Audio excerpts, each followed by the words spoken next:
에베소서 1장 20절부터 23절의 말씀을 가지고 오직 예수님밖에 없습니다 라는 제목으로 하나님 말씀 같이 나눕니다. 오래전에 LA의 어떤 TV 광고에서 안경점을 운영하는 한국분이 굉장히 어눌하게 자신의 사업처를 이렇게 홍보하였습니다. 제가 아는 것은 안경밖에 없습니다 이야기를 했어요. 이 광고가 굉장히 별것 아닌 것처럼 보였지만 당시에 굉장히 많은 화제가 되어졌고 그해 최고의 광고상까지도 받을 수 있었다고 합니다. 주님께서 환상 중에 중세 캐톨릭 신학에 기초를 놓았었던 토마스 아퀴나스라고 하는 신학자에게 물어보셨습니다. 내가 무엇을 원하느냐 물어보았을 때 이 아퀴나스가 이렇게 답변을 했습니다. 저는 오직 주님뿐이면 됩니다. 주님이면 됩니다 이야기를 했어요. 여러분, 우리가 이 안경점 주인처럼 내가 아는 것은 주님뿐입니다. 아퀴나스처럼 오직 저는 주님만 원합니다 이렇게 고백하면 얼마나 좋을까 생각해 보았습니다. 하지만 오늘 이 땅을 사랑하는 많은 신앙인들은 예수님을 알고 살아가는 것을 부족하게 여깁니다. 오히려 불편해하기도 합니다. 그래서 예수님을 아는 것보다 또 다른 뭔가를 알려고 하고 또 다른 것을 찾으며 이 땅을 헤매며 살아가는 경우가 얼마나 많이 있는지 모릅니다. 그런데 여러분, 제 얘기를 잘 들어보세요. 그럼에도 불구하고 우리에게 생명을 주시고 성공을 주시고 은혜와 능력을 주실 분은 오직 예수 그리스도밖에 없습니다. 그걸 잊지 마셔야 돼요. 본문을 보면 바울은 아데미 여신을 숭배하는 에베소에서 성자 하나님 예수 그리스도의 탁월한 면들을 다양한 단어를 써서 소개해 줍니다. 예수님은 죽은 자를 살리는 분이다. 하나님의 보좌 우편에 앉으신 분이다. 통치와 권세와 능력과 주권이 있는 분이다. 모든 이름보다 뛰어난 이름을 가진 분이시다. 교회의 머리시고 가장 충만하신 분이다 소개를 합니다. 당시 바울이 에베소 교회를 향하여 주님을 소개할 때 그 마음이 어땠을까요? 이 정도 썼으면 충분하다 여겼을까요? 아니면 더 많은 것들을 소개하지 못해서 안타까웠을까요? 여러분, 오늘 본문을 보게 되면은 바울은 너무나도 안타까운 마음으로 이방인들과 유대인들이 그 예수님을 모르는 것을 바라보면서 얼마나 안타까운 마음으로 이 글을 썼는지 모릅니다.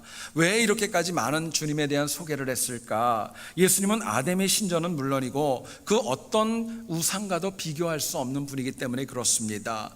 예수님은 인간의 언어로 다 표현할 수 없을 정도로 온전하시고 살아 역사하시는 하나님이시기 때문에 그렇습니다. 그렇기 때문에 바울은 자신이 지금 감옥에 갇혀 있지만, 옥중에 있지만, 불편하고 어려움이 있었지만 다시 한번 예수 그리스도의 탁월함을 에베소뿐만이 아니라 주변에 있는 영혼들에게 조목조목 설명해 주고 있었던 겁니다. 오늘 우리가 살아가는 이 땅의 이 시대를 보면은 과거 그 어떤 시대보다도 신앙생활하기에 얼마나 편안한지 모릅니다. 원하는 것을 얻을 수 있고 원하는 목회자의 설교를 들을 수 있고 원하는 곳을 마음 편히 갈 수 있는 그런 교통수단도 그 어떤 시대보다도 더 좋은 시대를 살아갑니다. 그런데 문제는 복음의 능력을 점점 더 잃어가고 있다는 데 있습니다.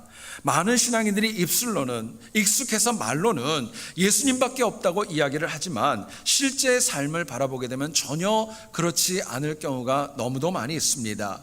그렇기 때문에 마치 홍수 가운데 갈증을 느끼는 것과 똑같이 말씀의 홍수 시대를 살아가지만 영적인 만족보다는 기갈과 어려움에 아파하는 영혼들이 더 많이 있다는 데 있습니다. 여러분, 그럼에도 불구하고 다른 데 볼 거 없어요. 남들 볼 거 없어요. 먼저 나부터 내 신앙이 예수밖에 없습니다라는 그 신앙으로 굳건하게 무장되어질 때 비로소 이 땅을 내가 승리할 수 있다고 하나님 저희들에게 말씀하고 도전하십니다. 오늘 본문을 통하여서 이민자로 우리가 이 땅을 살아갈 때 왜 우리에게 많은 것들이 필요하지만 유독 예수님밖에 필요하다 이 고백을 드릴 수밖에 없는지, 그 이유가 무엇인지 같이 한번 나누어 보기를 원합니다. 첫 번째로 생각할 것은요, 예수님만 하나님께서 인정하신 유일한 구세주이기 때문에 주님만 알아야 된다고 말씀합니다. 오늘 본문 가운데 20절부터 22절의 내용을 보면 하나님께서 예수님에게 성자 하나님에게 주신 많은 능력과 권능이 소개되고 있습니다. 부활하게 하셨다. 하나님 보좌 우편에 앉으셨다. 모든 통치와 권세를 주셨다. 만물을 그 발 앞에 복종하게 하셨다. 교회의 머리로 주님을 삼으셨다. 이야기를 합니다. 여러분, 한국어로 보게 되면은 어쩌면 반복되는 용어이기 때문에 그렇게 큰 감흥이 없을 수도 있는데, 헬라어 원어를 보게 되면은요, 이 모든 내용의 주어가 하나님으로 되어져 있습니다. 그리고 사용되어진 동사가 모두가 다 수동태로 되어져 있습니다. 이것은 무슨 말이냐? 하나님께서 성자 예수님에게 그분의 능력과 그분만을 인정하셔서 그 많은 권한과 능력을 다 그분에게만 주셨다는 거, 그걸 말씀하는 거예요. 여러분, 오늘 본문을 바울이 기록하면서 예수님은 이런 분입니다, 강의하고 특강하는 마음으로 지식을 주기 위해 이거 기록한 것 아닙니다. 오히려 하나님께서 성자 예수님만을 하나님의 아들로 구원의 유일한 길로 인정하셨기 때문에 너희도 우상을 섬기는 이방인들도 유대인들도 다 예수 그리스도만을 신뢰해야 한다는 것, 그것을 강조했던 것입니다. 그러나 에베소는요, 이처럼 귀한 도전을 바울에게 들었고 글로 받아 읽었음에도 불구하고 여전히 우상 숭배에 빠져 살아갈 때가 적지 않았던 겁니다. 사도행전 4장 12절을 보면 사도 베드로가 이런 고백을 합니다. 다른 이로서는 구원을 받을 수 없나니 천하 사람 중에 구원을 받을 만한 이름을 우리에게 주신 일이 없음이니라 말씀하세요. 베드로도 하나님께서 구원을 우리에게 주셨고 그 유일한 통로가 다른 그 누구도 그 무엇도 아니라 오직 예수 그리스도밖에 없다는 것을 강조합니다. 결국 성경도 역사도 천지의 주제이신 하나님께서도 우리에게 유일한 구원자는 예수님밖에 없다는 것 강조하고 또 강조하고 있는 것입니다. 그러나 오늘 우리가 살아가는 이 시대에 악함이 있다면 예수님이 아니라 다른 무엇인가를, 다른 누군가를 구원자로 여기며 살아가는 경우가 참으로 많다는 데 있습니다. 여러분, 교회 안을 보더라도 너무나도 복음이 아니라 인본주의적인 전통이 팽배해져 있고, 오늘날 교회와 기독교인들이 세상의 질시와 조롱을 받는 가장 큰 이유가 있다면 다른 것 아닙니다. 우리가 입술로는 예수 그리스도만이 유일한 구세주라고 고백하면서 그처럼 고백처럼 신뢰하며 살아가지 못하는 것, 이게 문제인 것입니다. 그러나 이 땅의 복은 물론이고 영원한 생명과 천국에서 누리는 모든 특권은 오직 예수 그리스도를 구주로 믿어야만 받을 수 있는 그 은혜라는 것, 여러분, 저는 여러분들이 마음에 새길 수 있기를 간절히 소원합니다. 자, 그렇다면 우리가 주님만 유일한 구주임을 알기에 우리가 과연 어떻게 살아가야 될까? 본문은 저희들에게 이렇게 말씀합니다. 우리 삶의 모든 순간이 예수 그리스도로 충만하게 채워지셔야 됩니다. 내 삶이 예수로 채워질 때에 비로소 내가 주님만 구원자라는 하나님의 말씀을 받아들일 수 있기 때문에 그렇습니다. 본문 23절을 보시죠. 교회는 그의 몸이니 만물을 충만하게 하시는 이의 충만함이니라 말씀합니다. 바울은 예수님 안에 만물을 충만하게 하시는 하나님의 넉넉하시고 그 풍성하신 은혜가 가득하다 선언을 합니다. 하나님은 성자 예수님, 당신의 독생자 예수 그리스도를 이 땅에 보내셨고 그분이 사용하는 모든 것 가운데 하늘의 충만한 은혜로 채워주셨습니다. 여러분, 그리고 그분을 믿는 우리에게도 동일한 은혜를 주셨어요. 내가 아무리 부족하고 연약하고 건강도 좀 부족하고 많이 배우지 못하고 물질적으로 좀 작은 것을 가지고 있어도 그 삶에 예수 그리스도가 충만하면은 결코 그 인생은 헛되지 않고 절대로 헛된 우상을 섬길 수 없다고 저희들에게 말씀합니다. 하나님께서 당신의 아들에게만 주신 것이 아니라 여기에 있는 우리에게도 하늘의 충만함을 채워주셨기 때문에 그렇습니다.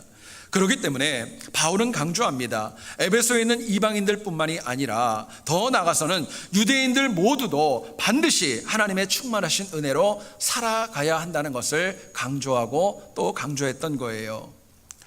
상식적인 이야기지만 우리가 아무리 비싼 그릇을 산다 할지라도, 금으로 된 그릇을 산다 할지라도 그 안에 오물이 채워지면 그 그릇은 오물통이 되는 것입니다. 역으로 좀 이가 빠지고 값싼 재료로 만들어진다 할지라도 그 안에 존귀하고 소중한 것이 들어가면은요, 그릇의 가격과는 상관없이 그것은 참으로 중요한 보석함이 될 수 있는 것입니다. 여러분, 그렇다면 한 번뿐인 내 인생에 과연 누구를 채워야 되고 무엇을 채워야 마땅할까 묻지 않을 수 없습니다. 만약에 세상 것을 채우면 잠깐은 즐거울 수 있어요. 또 더 유쾌할 수도 있어요. 그런데 결국 아무것도 남지 못한다는 것을 우리는 모르지 않습니다. 반면에 예수 그리스도의 은혜와 그분의 사랑과 그분의 능력을 우리들의 삶 가운데 충만히 채우면 이 땅은 물론이고 영생까지 누리는 복이 우리의 삶 가운데 넉넉히 넘친다는 것도 우리가 모르지 않습니다. 여러분, 힘들고 곤고한 이민자의 삶을 우리가 살아갑니다. 그렇다면 우리의 삶이 물질적으로 또 영적으로 육적으로 우리의 모든 관계들이 다 풍성하고 넉넉하기를 원하십니까? 정말 부족함이 없는 은혜로 하루하루 살아가기를 원하세요. 아직 늦지 않았습니다. 이제부터라도 성자 하나님의 은혜로 내 삶을 채워가는 그 지혜가 있을 때에 우리의 삶은 더 큰 은혜로 채워질 줄을 믿습니다.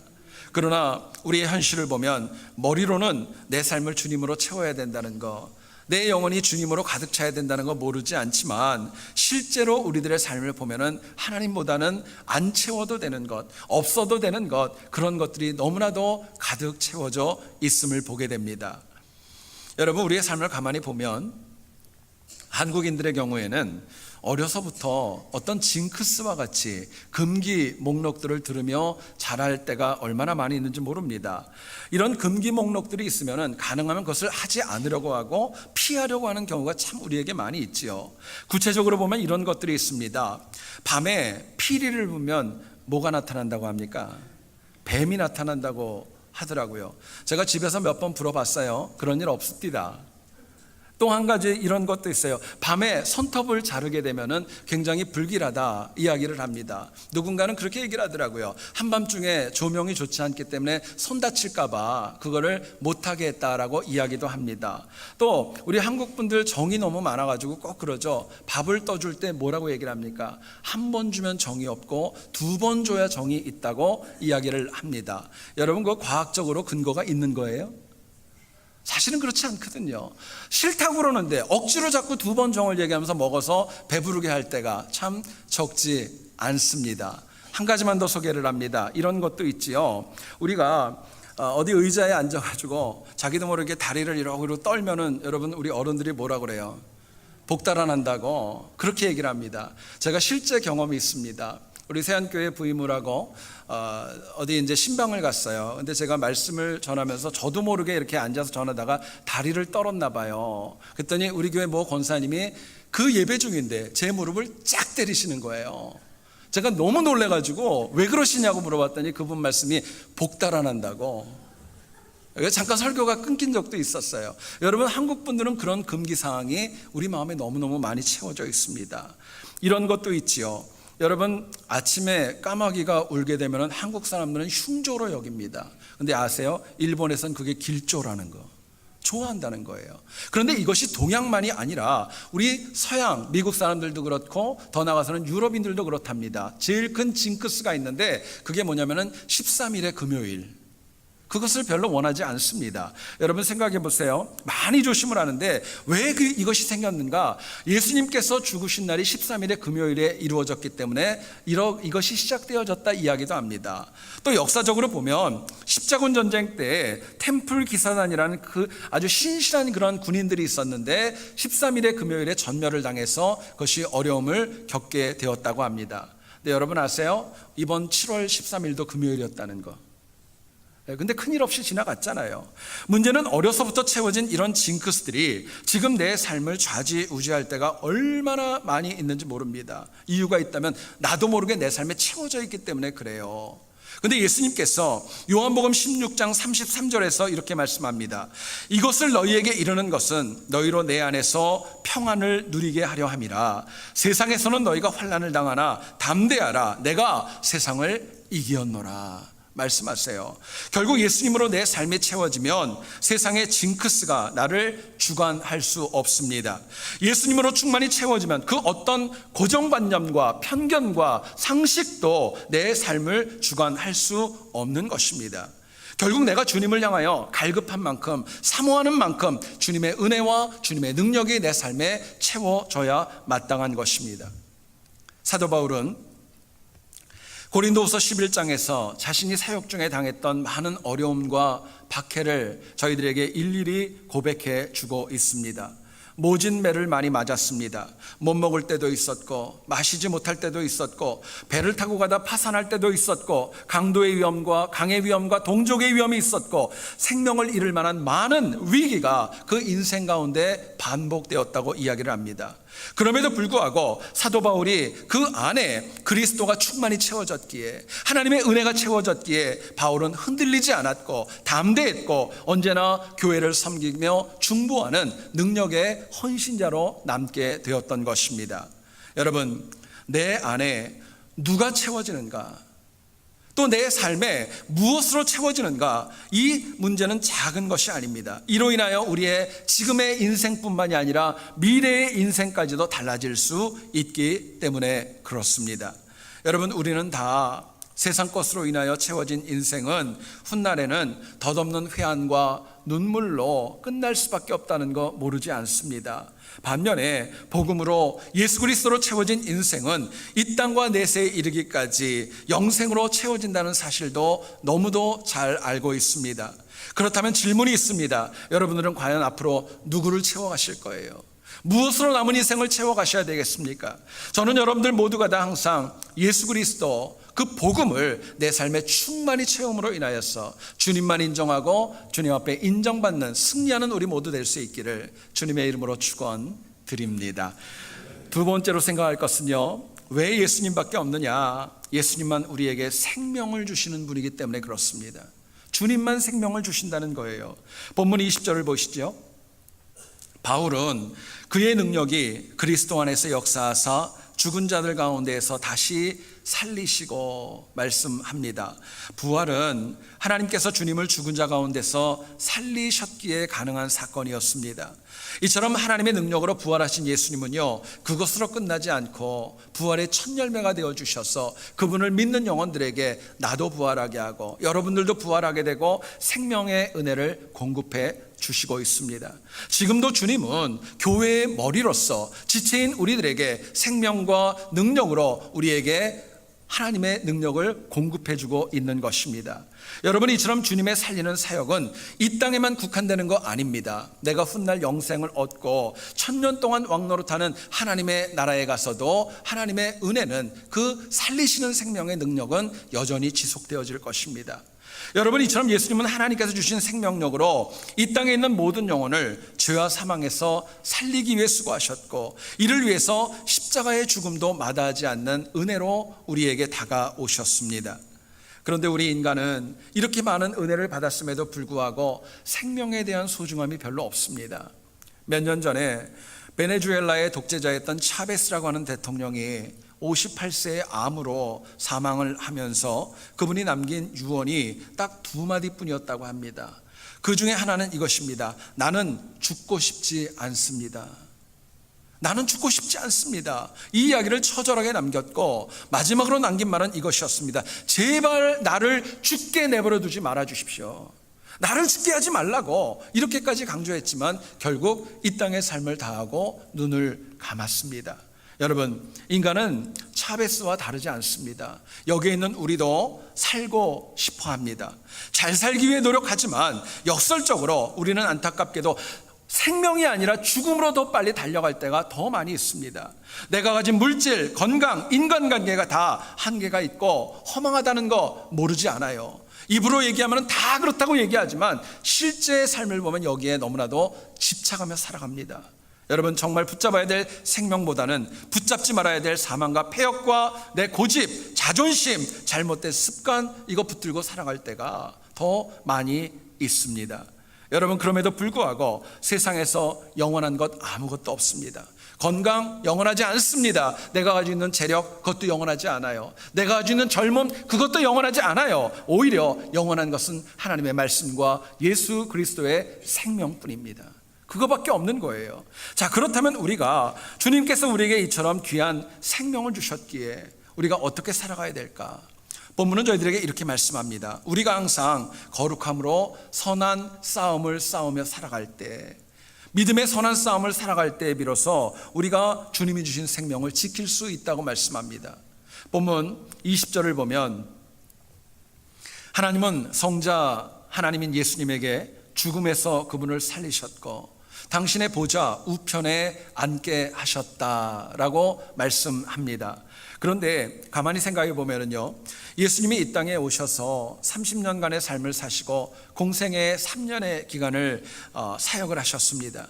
그런데 그 전의 삶은 저희들이 잘 모르지만 공생의 3년의 삶은 사복음서에서 얼마나 많이 우리가 보게 됩니까?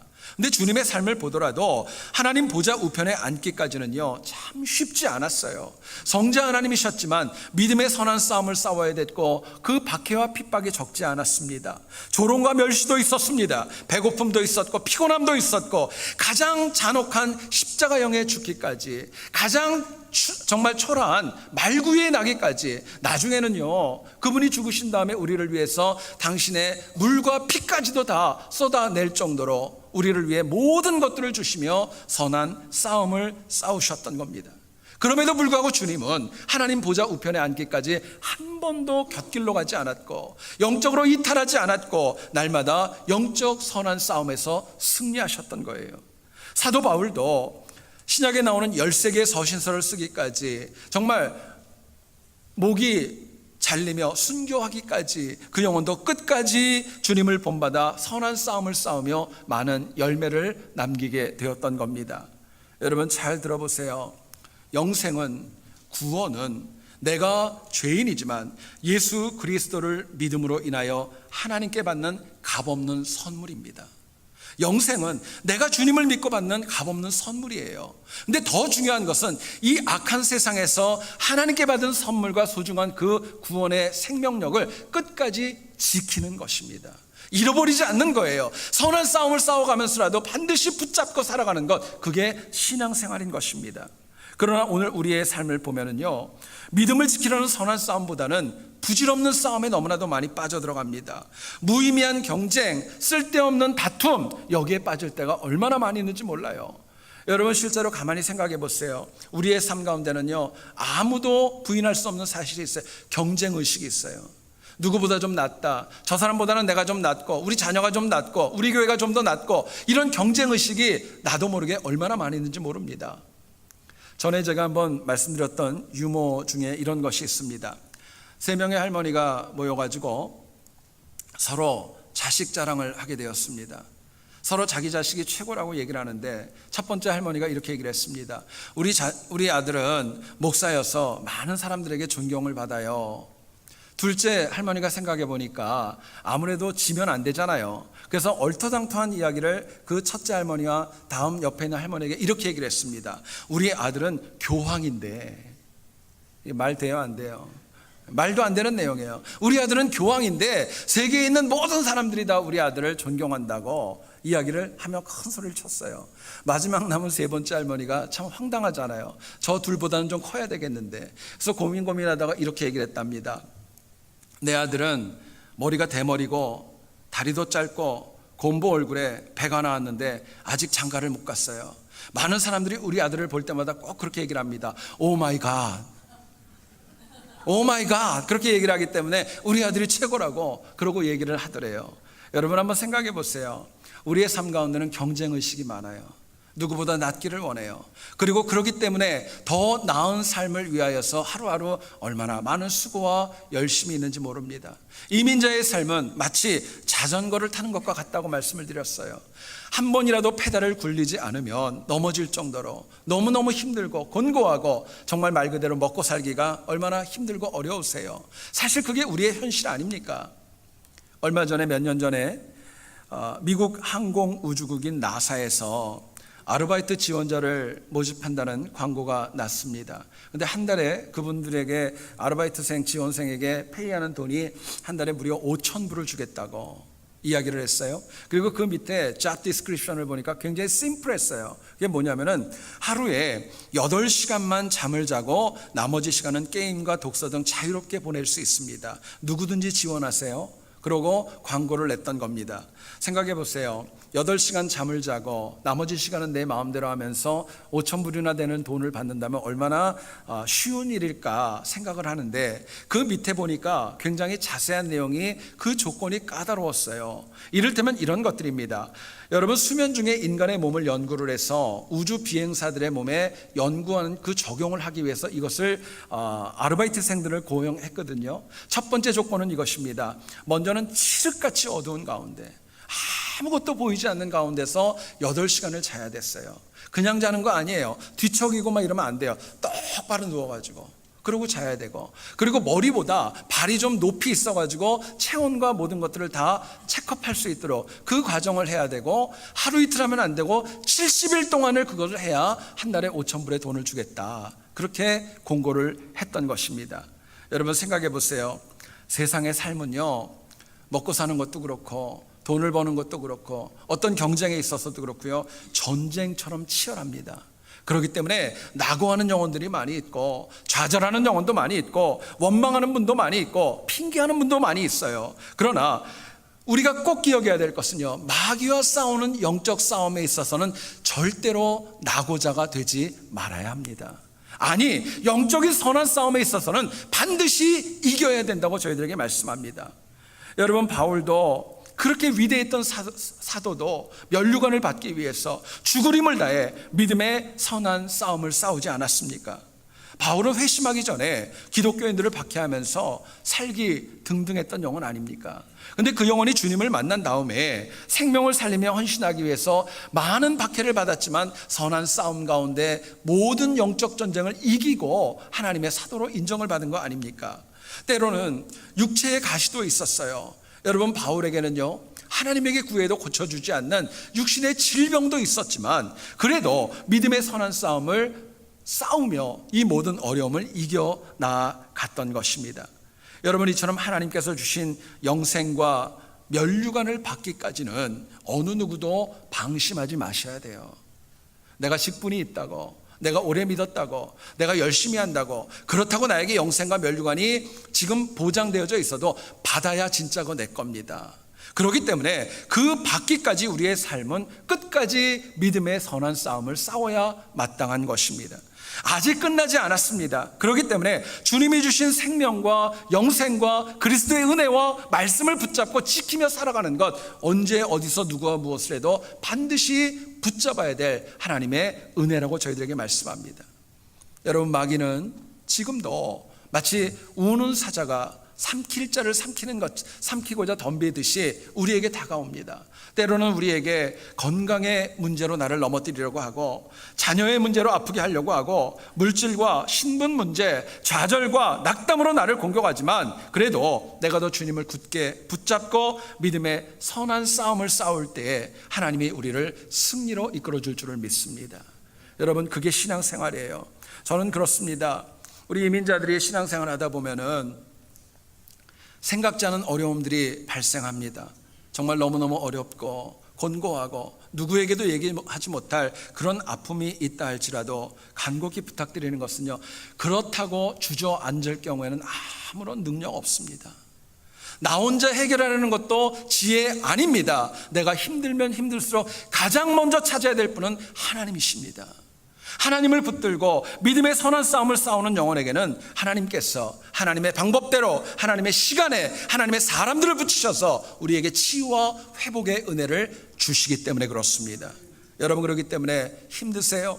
어려우세요? 포기하고 싶고 낙담하고 눈물 나고 누구에게 말 못할 그런 어려움이 있다 할지라도 절대로 절대로 좌절하지 마시고 더 하나님께 매달리고 더 깨어서 믿음의 선한 싸움에서 승리할 수 있기를 원합니다.